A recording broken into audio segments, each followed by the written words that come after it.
Bismillah. Assalamualaikum warahmatullahi wabarakatuh. Assalamualaikum warahmatullahi wabarakatuh. Alhamdulillah. Alhamdulillahi binikmatihi tatimmus salihat. Wa nusalli wa nusallimu ala nabiyil mustafa wa ala alihi wa ashabihi ahlil wafa. Ashhadu an la ilaha illallah wahdah la syarika lah. Wa ashhadu anna muhammadan abduhu wa rasuluh la nabiyya wa rasula ba'dah. Rabbi shrah li sadri wa yassir li amri wahlul 'uqdatam min lisani yafqahu qawli. Allahumma anfa'na bima 'allamtana wa 'allimna ma yanfa'una warzuqna 'ilman nafi'an alladhi tanfa'una. Alhamdulillah ma'asyiral muslimin rahimani wa rahimakumullahu jami'an. Alhamdulillah pada kesempatan kali ini marilah kita yang pertama-tama senantiasa memanjatkan rasa syukur kita atas segala bentuk nikmat yang Allah berikan, nikmat sehat, nikmat waktu luang, nikmat kemudahan dan keberkahan, sehingga pada sore hari ini kita semua dapat berkumpul, bermajelis di waktu dan di tempat yang insya Allah diberkahi oleh Allah Subhanahu wa Ta'ala. Yang kedua, jamaah yang dirahmati Allah, salawat serta salam senantiasa tercurahkan kepada junjungan kita, tauladan kita, Nabi Muhammad sallallahu alaihi wasallam yang telah mendakwahkan dan memperjuangkan Islam sehingga kita semua dapat merasakan nikmat dan indahnya Islam hingga sore hari ini. Jamaah yang dirahmati Allah, tidak terasa kita akan memasuki bulan Muharram, ya. Bulan Muharram yang di sana banyak sekali keutamaan, banyak sekali keistimewaan yang terdapat pada bulan Muharram. Salah satu keistimewaan dan keutamaannya adalah pada bulan itu kalau kita berpuasa pahalanya luar biasa. Pada bulan itu adalah spirit, ya. Bulan Muharram adalah spirit awal daripada umat Islam. Maka tentu pada kesempatan kali ini kita akan membahas satu hadis yang cukup terkenal, yang termaktub, tertulis di dalam kitab Arba'in An-Nawawi, yang syuruhatnya, syarahnya, penjelasannya sangat banyak, menjelaskan tentang hadis ke-6 itu, tentang bahwasannya halal dan haram itu jelas, dan kita disuruh untuk bersifat al-wara', ya, berhati-hati, bara' wal wara'. Kita ini di akhir zaman harus lebih memiliki sifat hati-hati, ya. An Abi Abdullah An-Nu'man bin Bashir radhiyallahu anhuma qala, bahwasanya beliau berkata, sami'tu Rasulullah sallallahu alaihi wasallam yaqul, bahwasanya Abi Abdullah bin Nu'man bin Bashir pernah mendengarkan bahwasanya Nabi Muhammad sallallahu alaihi wasallam pernah bersabda, ya. Apa kata Nabi dalam sabdanya? Innal halala, ya, bayyinun wa innal harama bayyinun. Kata Nabi dalam hadisnya, kata Nabi apa? Innal halala bayyin. Sesungguhnya perkara yang halal itu jelas, ya. Air putih misalnya halal, jelas. Teh misalnya halal, jelas. Kita misalnya bermain bola misalnya halal, jelas. Atau misalnya kita bahkan bermajelis ilmu, wah pahalanya luar biasa, ya. Maka kata Nabi, innal halala bayyin. Segala sesuatu yang itu kaitannya halal dalam urusan kita hidup di dunia itu jelas, ya. Dan Nabi juga ngendika wa innal harama bayyinun. Kata Nabi, dan juga perkara yang haram ini jelas, ya. Zina haram, minum-minuman keras haram, berbohong haram, korupsi haram, normal, ingkar janji haram, ya. Semua perkara yang haram tadi jelas, ya. Kemudian kata Nabi, wa bainahuma umurun mushtabihatun. Kata Nabi, dan di antara dua perkara tadi, ya, perkara halal dan perkara haram, di tengah-tengahnya itu ada wa bainahuma umurun mushtabihat. Ada perkara yang samar-samar. Nah, di antara yang halal dan di antara yang haram, di tengah-tengahnya ada perkara yang syubhat. Apa itu perkara yang syubhat, jamaah? Ya. perkara yang kaitannya masih abu-abu. Ya. Iki janjane halal nopo haram. Iki janjane haram nopo halal. Lah, dalam agama Islam itu disebut urusan syubhat ya. Jadi syubhat itu perkara yang belum jelas atau samar-samar. Contoh, ya. Misalnya Bapak Ibu nemu uang 100.000. Nemu uang 100.000 di masjid, misalnya di Masjid Al Hasanah. Saat kita nemu, ya, maka uang ini hukumnya apa? Syubhat. Kenapa? Kita nggak tahu punya siapa. Kalau misalnya ketahuan jelas, wah ini punya Pak Bambang misalnya. Wah, berarti apa hukumnya? Haram kita ambil, halal kita kembalikan. Nah, jelas halalnya dikembalikan atau diumumkan atau disampaikan ke pemiliknya. Ya, haramnya ketika kita mengambil yang bukan hak kita. Ya. Maka yang tidak jelas tadi itu disebut perkara syubhat. Ya, yang tidak jelas tadi itulah disebut perkara syubhat. La ya'lamuhunna katsirun minan nas. Dan banyak manusia itu yang tidak menyadari perkara syubhat. Ya. Kadang orang misalnya di mejanya tiba-tiba dikasih uang 1 gepok. Nah, gak jelas akadnya. Nah, niki kagem pelicin nopo permudah urusan, nopo obat pusing, nah macam-macam niki tafsirnya. Uang segepok 100.000. Lah yang tidak jelas tadi, la ya'lamuhunna katsirun minan nas. Kata Nabi nopo? Banyak manusia itu yang nggak tahu besok tentang perkara-perkara syubhat. Ya. Dia ngerti iki halal, iki hukumnya hadiah. Padahal riswah, nah, sogok menyogok haram. Tapi dia mengakalinya ini akadnya hadiah. Nah, padahal yang halal itu jelas, yang haram itu jelas. Kemudian kata Nabi, la ya'lamuhunna katsirun minan nas. Besok itu akan ada kalian semua itu tidak akan banyak mengetahui terhadap perkara yang syubhat ini. Ya. Kemudian kata Nabi, famanittaqa asyubhati faqad istabra'a lidinihi wa irdihi. Ya. Barang siapa ittaqa, ya, bertakwa, menjauhi, mensucikan dirinya minasyubhat, dari segala perkara yang samar-samar. Kata Nabi apa? Faqad istabara'a lidinihi wa irdihi. Ya, agama dan juga tanahnya itu berlepas diri. Artinya apa, Pak? Berkah, ya. Ya, artinya apa? Berkah. Ya, di sini nanti akan dijelaskan, ya. Makna faqad istabara'a lidinihi wa irdihi. Maka di sini jamaah yang dirahmati Allah, ya. Di dalam hadis ini ada dua nau'iyah, ada dua pembagian. Ya, sebelum saya lanjutkan hadisnya, yang pertama wa fihil ikhbar bi annal ahkamu syar'iyyah talabiyah min jihati zuhuriha nau'an. Ya. Sesungguhnya agama Islam itu hukum-hukum Islam itu kalau dilihat secara ahkam syariah, hukum syariat, ya, itu memiliki dua pandangan. Ya. Pandangan pertama adalah bayyinun jali, ya. Segala sesuatu yang jelas kasat mata, jelas tidak ada perdebatan di dalamnya, ya. Dalam bahasa Arab disebut bayyinun jali. Segala sesuatu yang jelas kasat mata, jelas benar. Contoh, ya. Fal halalu bayyin wal haramu bayyin. Kahilil bahimatil an'am wa hurmatiz zina. Nah, sebagaimana dihalalkannya hewan ternak, itu halalnya jelas bukan? Jelas. Inilah yang disebut dengan bayyinun jali. Segala sesuatu yang jelas teliti. Contoh sebagaimana dihalalkannya binatang ternak, wa hurmatiz zina, dan juga diharamkannya zina. Nah, dua perkara tadi jelas, ya. Enggak ada kok orang yang, ya, sangat-sangat berdosa ketika ada seorang ulama yang mengatakan nyembelih kambing itu haram. Akan sangat berdosa ketika ada ulama yang mengatakan berzina itu boleh. Nah, karena apa? Kedua tadi itu secara hukum syariah bayyinun jali. Segala sesuatu yang sudah jelas hukumnya, jelas duduk perkaranya, tidak ada perdebatan di dalamnya. Maka ada yang lebih dosa daripada perbuatan dosa itu sendiri, Bapak Ibu. Ya, saya ulangi, ada dosa yang lebih besar daripada perbuatan dosa itu sendiri. Yaitu apa? Ketika seseorang merubah hukum Allah. Contoh,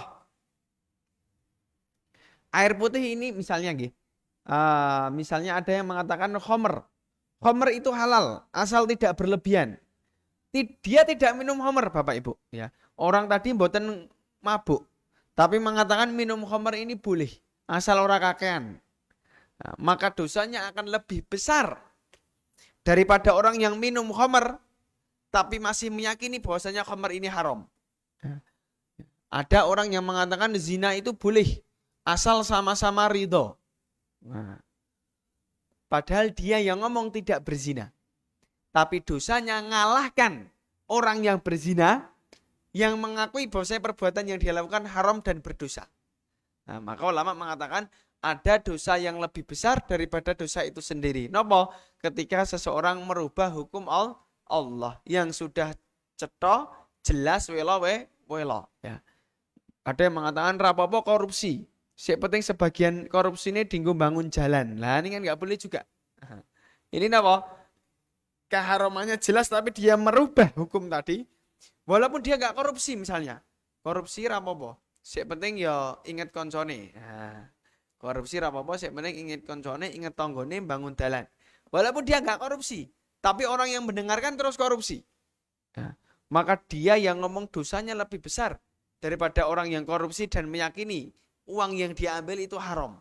Nah, maka ini jenis yang pertama. Wa nau'utsani, jenis yang kedua Bapak Ibu yang dirahmati Allah. Mustabihatun mutasyabahun, ya. Mustabihun mutasyabihun, ya. Wal mutasyabihu fil ahkam syar'iyyah talabiyah huwa ma lam yattadih maknahu wala tabayyanat dalalatuhu, ya. Dan hukum syariat yang kedua adalah hukum yang sebenarnya masih samar-samar, abu-abu, belum jelas, ya. Malam yattadih, yang tidak jelas, ya. Apanya? Maknahu, maknanya tadi nggak jelas. Contoh, Bapak Ibu nemu misalnya emas, ya, emas 1 kilo. 1 kilo kan kisaran berapa? 800 juta misalnya. Atau 1 kilo misalnya 1,2 M. Hukum asli emas ini halal tidak Bapak Ibu? Halal. Ya. Nyimpan emas hukumnya halal. Kecuali bagi laki-laki memakainya sebagai perhiasan ini tidak boleh. Atau sebagian ulama memaknai hukumnya makruh. Tapi asal emas ini halal. Ya. Tapi pada kasus ini karena emasnya di tengah jalan, ya, malam yattadih maknahu, tidak ada makna yang jelas ini halal atau haram. Hukum asalnya halal, tapi bisa menjadi haram karena itu nggak tahu punya siapa. Ya. Maka dikatakan di sini wala tabayyanat dalalatuhu, dan tidak jelas tanda-tandanya. Nah, nggak jelas niki. Misalnya kalau ketika Bapak Ibu nemu dompet ada namanya, oh Pak Bambang, oh Pak Eko, oh Pak Jati, oh Pak Sutris misalnya. Nah, itu kan alamatnya jelas, oh berarti ini milik seseorang. Dan di sini wala tabayyanat dalalatuhu, tidak jelas ini punya siapa, ini milik siapa, halal atau tidak, haram atau tidak. Maka yang kedua tadi disebut perkara yang mutasyabihun mustabihatun, ya. Atau di sini mustabihun mutasyabihun, segala sesuatu yang samar-samar, ya. Maka jamaah yang dirahmati Allah Subhanahu wa taala, ya. Dan di sini dikatakan nggih, Bapak Ibu yang dirahmati Allah, ya. Dalam hadis ini dikatakan la ya'lamuhunna katsirun minan nas, ya. Manusia itu banyak yang enggak tahu perkara syubhat. Di kitab dikatakan wa nasu fima yashtabihu alaihim minhu qisman. Al-qismul awal man yakunu mutabayyinan laha aliman biha. Wa usyiru ilaihi biqouli sallallahu alaihi wasallam la ya'lamuhunna katsirun minan nas. Fa inna nafya ilmal mutasyabihi an katsirin minan nas fihi itsbatu ilmihi inda katsirin minan nas. Fa innahu la yakhfa 'ala nasi kalamihim, ya.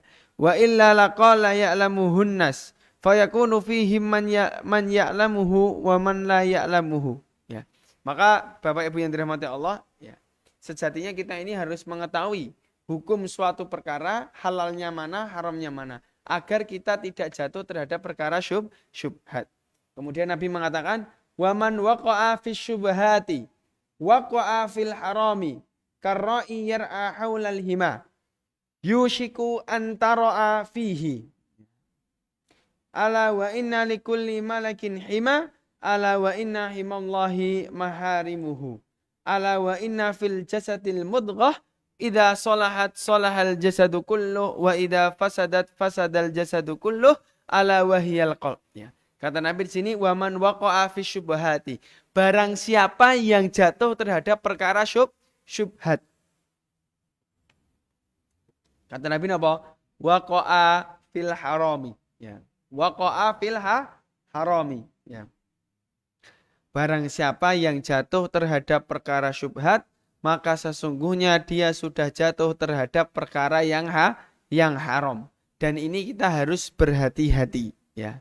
Karena kalau kita jatuh terhadap perkara syubhat, ditakutkan bisa jatuh ke perkara yang lebih besar, yaitu perkara haram. Ya. Sebagaimana karra'i yar'a haulal hima, ya. Sebagaimana seorang pengembala itu mengembala ya di pinggir jurang, ya. Maka kita ini ya kalau bermain terhadap perkara-perkara syubhat, itu kita seperti bermain di pinggir jurang, ya. Kenapa? Rawan sekali kita jatuh terhadap perkara syubhat. Contoh, ya. Ada orang yang misalnya ketika kita berdakwah kan harus bil hikmah wal mau'izatil hasanah, dengan hikmah dan kata-kata yang baik, ya. Contoh, ya, ketika kita mendakwahi seseorang yang pemabuk, ya, atau kita mendakwahi seseorang yang gemar berzina, maka kita nggak bisa kok serta-merta datang ke tempat mereka, ya, ataupun kumpul dengan mereka, ya. Karena apa? Itu termasuk perkara syubhat. Maksudnya apa, Pak? Kita seperti bermain api di pinggir jurang. Nah, kalau kita tidak kuat, yang tadi niatnya mewarnai, gitu, malah diwarnai. Yang niatnya menasihati, naudzubillah sakit justru apa?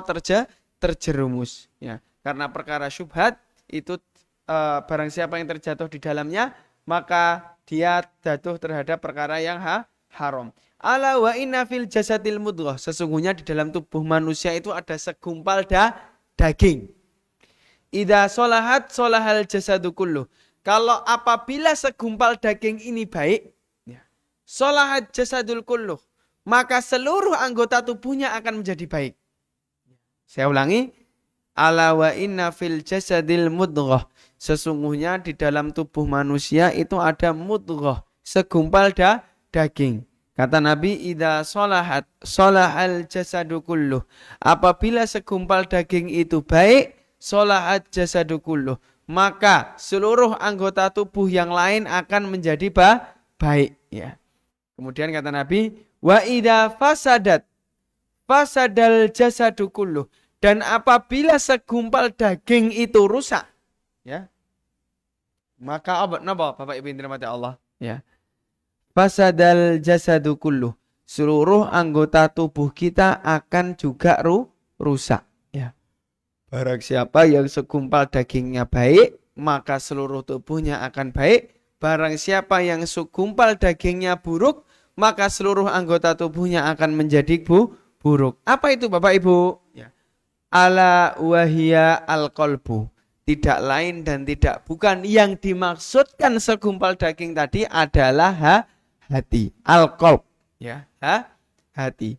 Hati itu adalah aset paling penting, barometer paling sehat yang dimiliki manusia, ya. Kalau manusia itu hatinya berpenyakit, hidupnya juga akan berpenyakit. Kalau manusia itu hatinya sehat, bersemi, baca Al-Quran, zikir, tidak ada masalah hati, ya, maka seluruh anggota tubuhnya juga akan menjadi baik, ya. Karena Nabi mengatakan, idza sholahat sholahal jasadu kulluh, wa idza fasadat fasadal jasadu kulluh, ala wahya al-qalbu. Apabila segumpal daging itu baik, seluruh anggota tubuh akan baik. Apabila segumpal daging itu akan buruk, maka seluruh anggota tubuh akan buruk. Kata Nabi, ala wahya qalbu. Tidak lain dan tidak bukan, itu adalah perkara hati, ya. Maka jamaah sekalian, Bapak Ibu yang dirahmati Allah, ya, dari hadis ini kita banyak mempelajari bahwasanya aset yang paling utama setelah keimanan dan kesehatan yang dimiliki oleh seorang manusia adalah bagaimana kondisi hatinya. Ya. Maka kita ini apa? Diperintahkan, syukur-syukur sakit menjadi rutinan sunnah kita. Ya. Iktsar minadz dzikr. Napa? Memperbanyak dzikir. Dalam sebuah hadis dikatakan Nabi Muhammad alaihissalam pernah bersabda, sahabat pernah mengatakan wa innahu la yughanu ala qalbi. Kata Nabi, sesungguhnya hatiku ini pernah sebagaimana diselimuti awan yang sangat gelap. Ya. Wa innahu la yughanu ala qalbi wa inni la astaghfirullah fil yaumi mi'ata marrah. Kata Nabi, sesungguhnya hatiku ini pernah gundah gulana sebagaimana diselimuti oleh kabut ataupun awan tebal. Kemudian kata Nabi apa? Wa inni la astaghfirullah fil yaumi mi'ata marrah. Dan aku apa kata Nabi? Ya. Fil yaumi, dalam satu hari, la astaghfirullah, beristighfar kepada Allah, fil yaumi, dalam satu hari, mi'ata marrah. Kanjeng Nabi yang sudah dijamin masuk surga, seharinya saja dzikir berapa kali istighfarnya? Mi'ata marrah, ya, 100 kali. Nabi pun dijamin masuk surga dereng? Nabi sampun.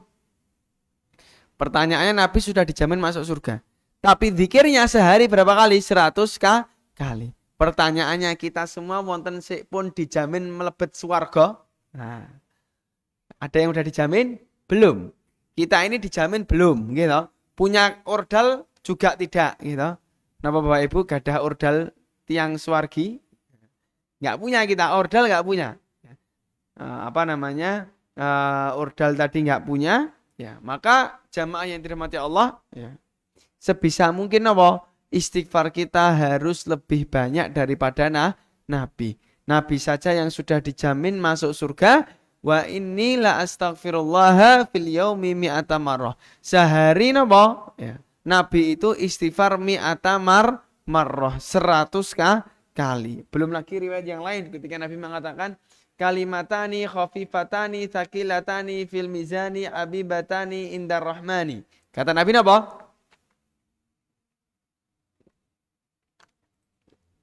Kalimatani khafifatani, dua kalimat yang sangat ringan. Khafifatani fil lisani. Kata Nabi, ada dua kalimat kata yang sangat ringan diucapkan oleh lisan. Tsaqilatani fil mizani. Akan tetapi dua kata tadi sangat berat timbangannya di yaumil akhir. Habibatani indar rahmani, termasuk amal yang paling dicintai Allah Subhanahu wa taala. Ya. Saya ulangi, ya. Nabi pernah mengatakan kalimatani khafifatani fil lisani tsaqilatani fil mizani habibatani indar rahmani. Dua kalimat yang sangat mudah diucapkan untuk lisan. Ya. Tsaqilatani fil lisani, ya. Termasuk apa? Ya. Mudah diucapkan di dalam lisan, tsaqilatani fil mizani, tapi berat timbangannya di yaumil akhir. Habibatani indar rahmani, ya, sangat dicintai oleh Allah. Kalimat apa? Subhanallahi wa bihamdi, subhanallahi wa bihamdi. Dua kalimat ini sangat ringan di lisan, sangat berat timbangannya dan dicintai oleh Allah. Monggo, ya. Dengan kita ngucap subhanallah wa bihamdi, subhanallah wa bihamdi, subhanallah wa bihamdi. 3 kali boleh, sekali boleh. Ya, ganjil disunahkan ganjil 9, 2, 13, 99 boleh, ya. Atau 3 kali pun juga boleh. Mudah diucapkan lisan, berat timbangannya di yaumil akhir, dan termasuk amal yang paling dicintai Allah. Ngendika apa? Subhanallah wa bihamdi, subhanallah wa bihamdi, subhanallahi wa bihamdi, ya. Maka Bapak Ibu yang dirahmati Allah Subhanahu wa taala, ya. Ini, ya, kita sangat termotivasi bahwasanya Nabi saja yang sudah dijamin masuk surga, tapi tidak mengendorkan porsi ibadahnya, ya. Maka kita lanjutkan, Bapak Ibu dirahmati Allah, wa inna fil jasadil mudghah tadi adalah hati. Kenapa kalau disebutkan di sini adalah al-qalbu, hati, ya. Kadang orang Indonesia itu kalau ngomong hati di dada, ya. Padahal ini apa? Jantung. Padahal kalau hati asli agak sedikit di bawah. Tapi yang dimaksudkan di sini al-qalbu itu bukan hati yang sering kita pahami dalam dunia IPA. Tapi napa? Ya, hati yang sering kita pegang yaitu ada di dada kita. Maka kalau hati itu ya baik, seluruh anggota tubuh akan baik. Tapi kalau hati itu sakit ya, naudzubillah sama saudaranya, tetangganya, keluarganya iri, dengki, hasad, itu penyakit hati. Dan penyakit hati ini lebih berat disembuhkan daripada penyakit napa? Fisik. Ya. Maka jangan sampai Bapak Ibu yang dirahmati Allah, kita semua memiliki penyakit hati. Obatnya penyakit hati napa Mas Ustadz? Banyak berhusnuzon kepada Allah. Obat penyakit hati napa? Banyak berprasangka baik kepada Allah, senang melihat saudaranya senang. Nah, kalau hati kita ini napa? Tonggone munggah kaji melu seneng. Tonggohe gadah motor anyar melu seneng. Tonggone rumahnya direnovasi melu seneng. Tonggone dapat rezeki sepeda baru, motor baru, mobil baru melu seneng. Tonggone munggah kaji melu seneng. Saudaranya tambah sukses ikut seneng. Maka itu barometer hati kita sehat. Apa barometernya? Senang melihat saudaranya sukses, saudaranya berkembang, tumbuh, bermanfaat, dia ikut senang, maka hatinya sehat. Kalau hatinya sakit, dia nggak senang lihat orang lain, saudaranya, tetangganya juga sukses atau bermanfaat. Itu adalah ciri-ciri paling gampang. Ya. Karena hati ini ya letak daripada niat kita. Ya. Nabi pernah ngendika dalam sabdanya yang berada pada ujung, Nabi pernah mengatakan, ya, innamal a'malu bin niat. Pada hadis pertama Arba'in An-Nawawi ataupun di kitab-kitab yang lain, kalau nggak salah di Sahih Bukhari, di kitab-kitab para ulama rata-rata menyampaikan pertama kali tentang niat. Ya. Dan ini niatnya letaknya di mana? Di hati. Dalam hadis yang lain Nabi juga pernah mengatakan at-taqwa hahuna, at-taqwa hahuna, at-taqwa hahuna. Kata Nabi, takwa itu letaknya di hati, takwa itu letaknya di hati, takwa itu letaknya di hati. Maka hati ini adalah rumah dari segala aspek kebaikan. Niat letaknya di hati, takwa letaknya di hati. Gitu. Ya, takwa, niat letaknya di hati. Maka hati kita harus senantiasa kita jaga, hati kita harus senantiasa kita jaga keseimbangannya, dan senantiasa kita motivasi untuk berbuat ketaatan. Ya, karena hati adalah barometer daripada keimanan dan aplikasi dari kehidupan ibadah seorang hamba. Ketika hatinya rusak, ibadahnya akan rusak. Ketika hatinya sehat, baik, ayem, tentrem, ibadahnya dengan sendirinya akan mengikuti. Karena sebagaimana kata Ibnul Qayyim, fid dunya jannah. Ya.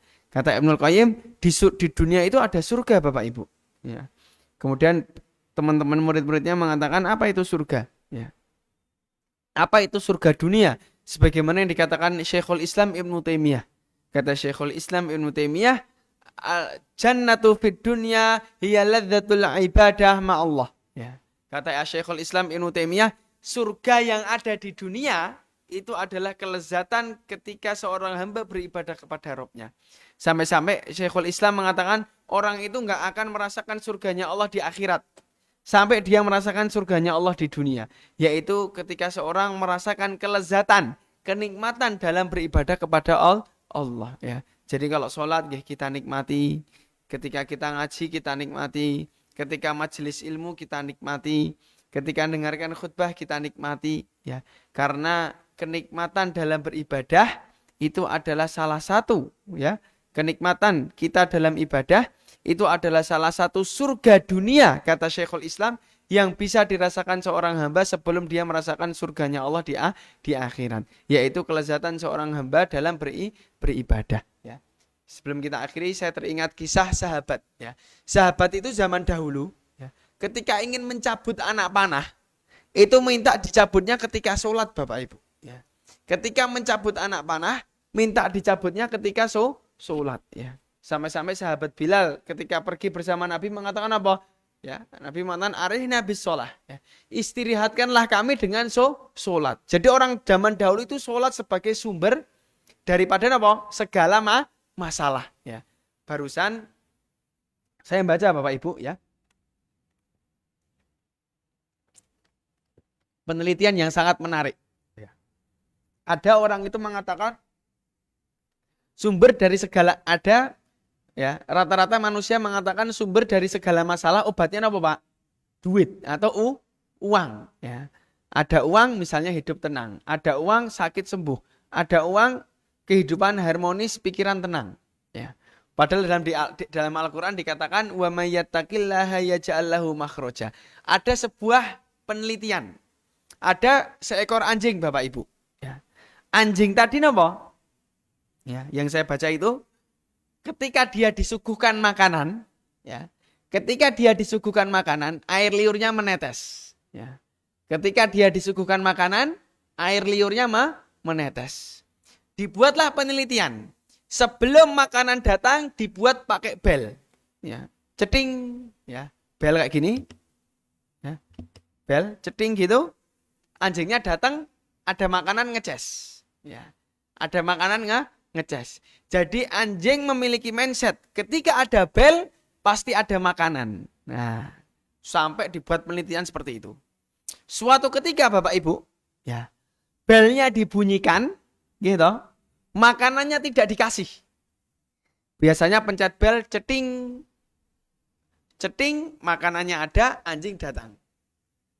Ceting, makanannya ada, anjing datang. Sampai pada penelitian tahap akhir, belnya dibunyikan Pak, ceting, nggak dikasih makanan.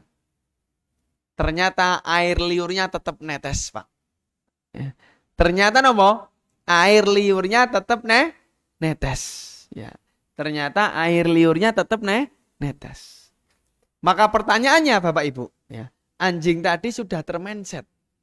Ketika ada bel, dia akan kenyang. Ketika ada bel, dia akan kenyang. Walaupun tidak ada makanannya, anjing tadi tetap mengeluarkan apa? Air liur. Karena sudah termindset. Ya. Dan kita Bapak Ibu yang dirahmati Allah, dalam kehidupan dunia ini secara sadar atau tidak sadar, apalagi era sekarang ya, era teknologi, era gadget, era internet yang informasi itu datang bertubi-tubi, manusia sudah di mindset. Ada uang hidup tenang. Gitu. Ada uang hidup tenang, ya. Padahal tidak.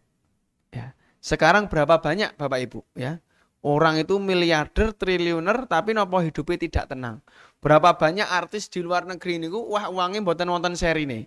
Tapi juga matinya bunuh diri. Ya. Maka kenapa? Manusia itu udah termindset ketika ada uang, hidupnya akan tenang. Padahal tidak. Ya. Padahal uang tadi sejatinya sebab. Ya. Tapi aspek utamanya nopo? Ya. Manusia itu akan tenang. Kapan Bapak Ibu? Ketika dia hanya bersandar, berharap kepada Allah. Dalilnya napa saat Mas? Wa may yattaqillaha yaj'al lahu makhraja. Ya. Kalau ini jelas, enggak ada ke orang ketika dia berharap dan bersandar kepada Allah, enggak tenang itu enggak ada. Ya. Orang itu nek sandarannya Allah, gitu. Berharapnya kepada Allah, meyakini segala sebab itu atas ridho dan persetujuannya Allah, ya. Mau duit orang duit, sehat sakit, hidup mati, itu akan bahagia. Gitu. Kenapa bahagia? Karena dia sadar sebab akibat yang ada di dunia ini itu kembalinya kepada Allah. Maka Bapak Ibu yang dirahmati Allah Subhanahu wa taala, ya. Wa may yattaqillaha yaj'al lahu makhraja, maknanya barang siapa yang bertawakal kepada Allah, maka Allah akan jadikan baginya jalan keluar. Dan ini yang harus dipahami manusia. Jalan keluar dari segala masalah bukan duit. Jalan keluar dari segala masalah bukan channel, bukan link, bukan networking, bukan. Semua tadi hanya sebab Bapak Ibu. Ya. Tapi jalan keluar dari segala masalah adalah ketika kita bertawakal kepada Allah, maka ia ja'allahu makhraja. Allah akan jadikan bagi kita jalan keluar. Wa yarzuqhu min haitsu la yahtasib, dan Allah akan memberikan kita rezeki dari jalur yang tidak disangka-sangka. Maka Bapak Ibu yang dirahmati Allah, semua tadi tempatnya di hati, maka kita harus menjaga hati kita supaya tetap prima, supaya tetap sehat, supaya tidak sakit, dan kita isi hati kita untuk senantiasa menjadi rumah yang aman dan nyaman bagi niat, takwa dan amal ibadah kita, ya. Bapak Ibu sekalian yang dirahmati Allah Subhanahu wa taala, ya. Semoga dari hadis ini dan ayat tadi dan juga perkataan para ulama bisa menambah motivasi kita, keimanan kita, dan yang paling penting Allahumma jama'na fil firdausil a'la kama jama'na fi hadhid dunya, ya. Ya Allah, kumpulkanlah kami di surgamu sebagaimana Engkau mengumpulkan kami di dunia dalam ketaatan kepada Allah ya. Bapak Ibu yang dirahmati Allah ya. Mungkin ini yang bisa kami sampaikan sebelum kami tutup. Apakah ada pertanyaan? Atau sudah cukup jelas Bapak Ibu?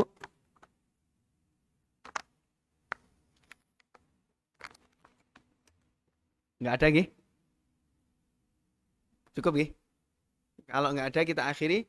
Aku qauli hadza wa astaghfirullah li wa lakum. Wallahu ta'ala a'lam. Apabila banyak kebaikan sungguh dari Allah. Apabila banyak kesalahan sungguh dari kami pribadi. Wassalamualaikum warahmatullahi wabarakatuh.